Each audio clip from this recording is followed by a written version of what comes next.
ക്രിസ്തുവിന്റെ മൊഴിയിൽ നിന്നൊഴുകും തിരുവചനം ഒരു മനമായി കേൾക്കാം, ഒരുമയോടെ പാടാം, അനുഗ്രഹമായി തീർക്കാം ഈ സുദിനം നമ്മിൽ വചനത്തിൻ കൃപയോടെ മുന്നേറിയിടാം.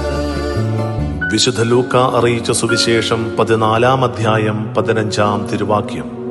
അവനോടുകൂടെ ഭക്ഷണത്തിനിരുന്നവരിൽ ഒരുവൻ ഇത് കേട്ടിട്ട് അവനോട് പറഞ്ഞു, ദൈവരാജ്യത്തിൽ അപ്പം ഭക്ഷിക്കുന്നവൻ ഭാഗ്യവാൻ. കാരുണ്യവാനും സ്നേഹനിധിയുമായ ഞങ്ങളുടെ നല്ല ദൈവമേ, ഈ ലോക ജീവിതത്തിൽ ഞങ്ങളുടെ ഹൃദയവും കണ്ണുകളും ഉടക്കപ്പെട്ടു പോകാതെ നിത്യജീവിതത്തെ ലക്ഷ്യം വെച്ചുകൊണ്ട് ജീവിക്കുവാൻ ഇന്ന് ഒരിക്കൽ കൂടി തിരുവചനത്തിലൂടെ അങ്ങ് ഞങ്ങളോട് ഓർമ്മപ്പെടുത്തുന്നുവല്ലോ. ദൈവമേ, ഈ ലോക ജീവിതമല്ല, മറിച്ച് ദൈവരാജ്യത്തിൽ അങ്ങയോടൊപ്പം അപ്പം ഭക്ഷിക്കുവാൻ ഞങ്ങളെയും യോഗ്യരാക്കണമേ എന്നും ഞങ്ങളുടെ ഹൃദയത്തെയും ജീവിതത്തെയും വിശുദ്ധീകരിച്ച് അഭിഷേകം ചെയ്യണമേ എന്ന് ഞങ്ങൾ പ്രാർത്ഥിക്കുന്നു.